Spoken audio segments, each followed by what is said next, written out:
Hello there. I'm a bit late on some of the business basic stuff.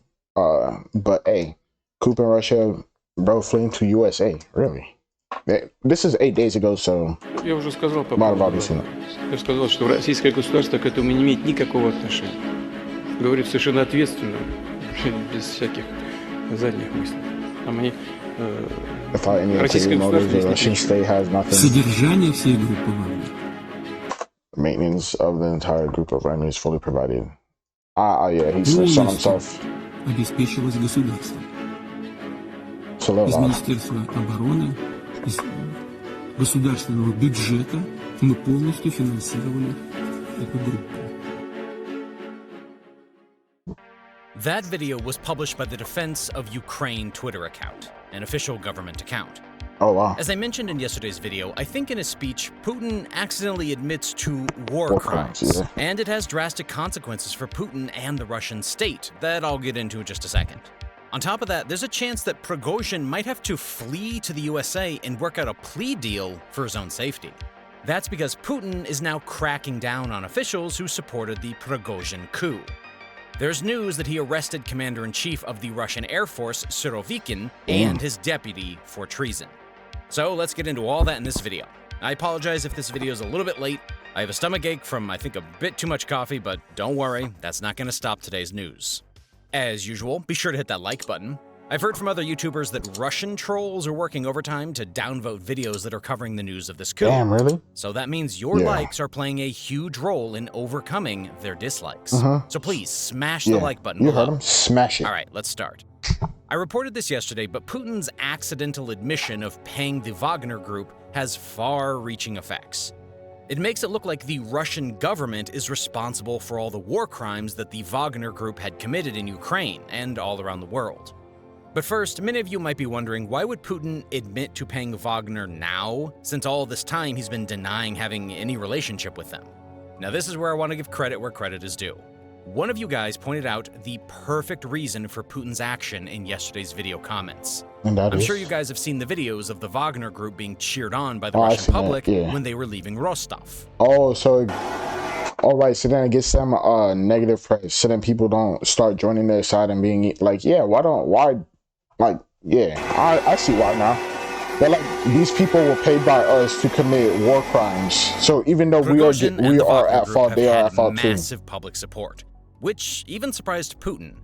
Throughout their march towards Ukraine, they were greeted with cheers in every town they stopped in. That makes sense. That makes sense. The public actually, brought them free food and cigarettes, and many people waited patiently just to get a glimpse of Prigozhin.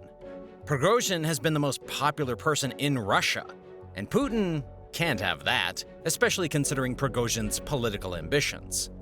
That is why Putin disclosed to the Russian public that the Russian state has been supporting Wagner all this time. They are not some patriots who've been fighting for Russia for free. They were fighting for the Russian government, and they betrayed the Russian people when they left their posts in Ukraine to march towards Moscow. Putin was hoping that with his statements he can soften some of the popularity of Prigozhin, and hopefully turn at least some people against Prigozhin.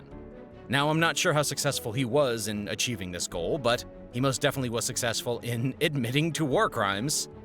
You see, Wagner operatives are accused of committing war crimes, including murder, torture, rape, and robbery of civilians, as well as torturing accused deserters. They are designated as a terrorist group by the US government, and they have been sanctioned by the United States, the European Union, and the United Kingdom. So far, Putin has been able to shield the Russian government from the actions of the Wagner Group by claiming that private military groups are banned in Russia, and the Russian government has no affiliation with the Wagner Group. The whole world basically knew that Wagner was working for Putin's government, but Putin always had plausible deniability in front of the public. Что касается частных компаний, в том числе частных охранных including private security companies, under auspices of which the people you mentioned operate. They are really present there. They are not part of the Russian state, and they are not involved in hostilities. К счастью, я уже сказал по поводу Вагнера. Я сказал, что российское государство к этому не имеет никакого отношения. Говорит совершенно ответственно, без всяких задних мыслей. Там они договариваются, их местные власти приглашают на государственном уровне. благодарят их за проделанную работу и так далее, и так далее. Мы здесь, российское государство здесь не... Содержание всей группы «Вагнер» полностью обеспечилось государством. Из Министерства обороны, из государственного бюджета мы полностью финансировали эту группу. Вот только saying we don't have anything to do with them, they have nothing to do with us, and now to admitting that we do fund them. Стимулирующие выплаты государство заплатило компании «Вагнер» 86 миллиардов 262 миллиона рублей. But now that he's admitted to paying Wagner, it opens up Russia and Russian state assets to possible war crime repayment.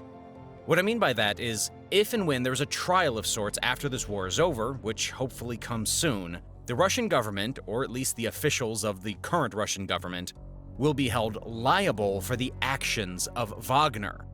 On top of that, Russian state assets will be used to repay any victims. Even if the war doesn't end soon, this admission still has effects on the Russian government. Now the world can sanction Russia even more for the actions of Wagner. Now we'll have to wait and see how everyone reacts after the news picks up more and more. Moving on to the second big news. It seems like Prigozhin might have to flee to a country like the USA and make a plea deal if he wants to save his life. Putin doesn't seem like he's going to keep his part of the promise. Yeah. He's trying to get out of the deal with Prigozhin on a technicality. You guys remember the speech we talked about in yesterday's video? How at the end Putin says, hopefully Prigozhin doesn't steal more from the Russian government. A lot of experts were quick to realize that Putin is setting up a defense for himself to break his deal with Prigozhin on full immunity. Of course. Putin is most likely going to claim that the promised immunity only applied to treason charges, not corruption charges, or even tax evasion charges. Now, Putin is probably realizing that he can't let Prigozhin walk off scot-free, because that just weakens his power and his grip on the government. He can't have his opponents think that they can just challenge his rule and not face any consequences. The added benefit of silencing Prigozhin with corruption charges instead of treason charges is the fact that it won't bring any more attention to the coup and... Hey, it's Will from Booker Law. If you have a big Steam library like I do... No, and achieves the goal of silencing his detractors. I do not. Prigozhin may slowly realize that he is not safe, even in Belarus. Because first, Belarus has an extradition treaty with Russia, and second, Lukashenko will do anything Putin wants. So as Putin gets closer to him, Prigozhin might flee to the USA, which doesn't have an extradition treaty with Russia. In fact, Putin has already started cracking down on alleged detractors in his government. There was news today that Putin arrested Russian General Sergei Surovikin and his deputy for their role in the coup. If you guys have been following the coup closely, you might know Surovikin. He was actually one of the few Russian generals to put out a public statement calling on Prigozhin to turn back, all the while Shoigu and Putin hid and ran. In the video, he urged Russian troops in Ukraine to maintain their positions and not join the uprising. After the arrest, many now speculate that the video might have been a hostage video. To me, it did seem like a hostage video, That but makes watch sense. the clip That and looks like decide it. for yourself if it was a hostage video or It not. looks like it could be.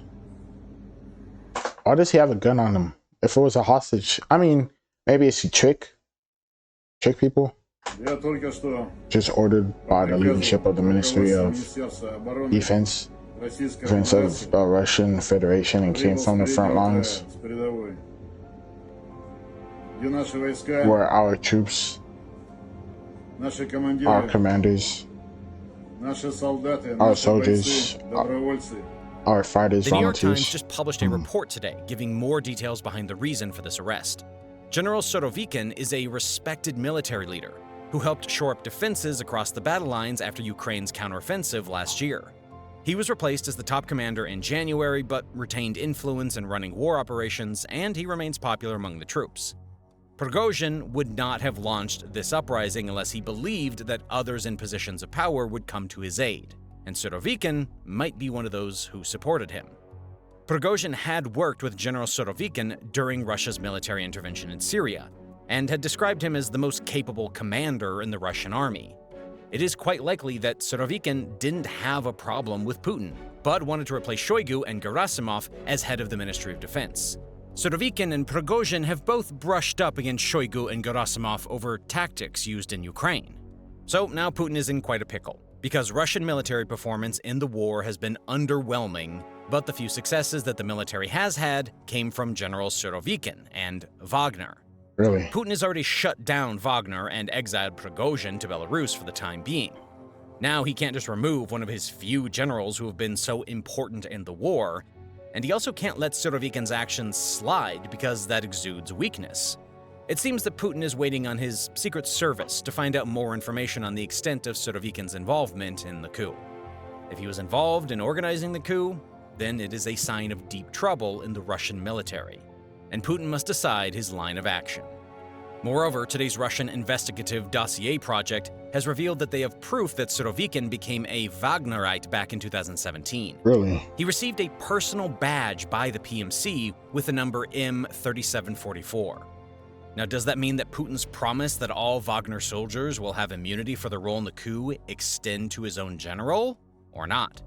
I guess we'll have to wait and see. If there's more news on this topic, I'll be sure to cover it in future videos. So make sure you guys hit that like button if you haven't already. And according to YouTube, more than 80% of you guys are not subscribed. So this is just a friendly reminder to hit the subscribe button below. Moving on to the last important news of the day.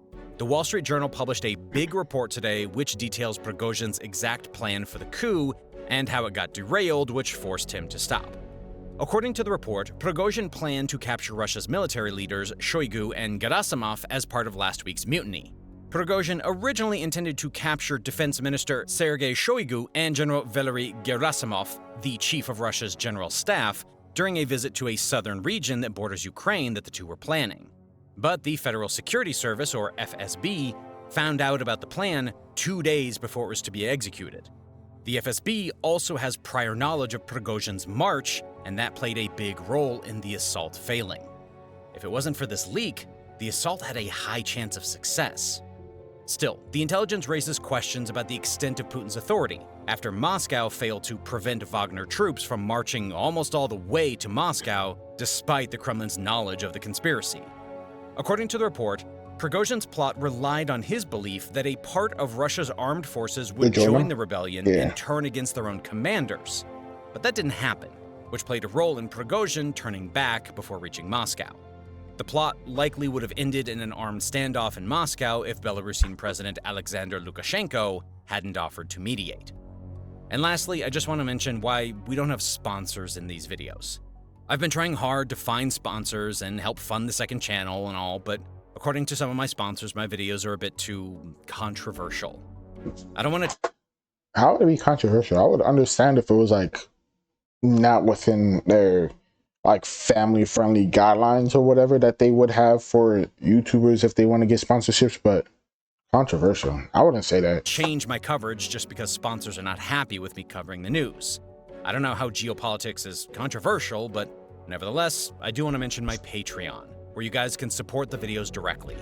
I will continue making videos as always, but if you guys have the means to support and would like to support my videos, you can check out the Patreon by clicking on the link down below. Make sure, hey, if you can, go donate to him. Right now, I'm broke as fuck. I'm broker than him.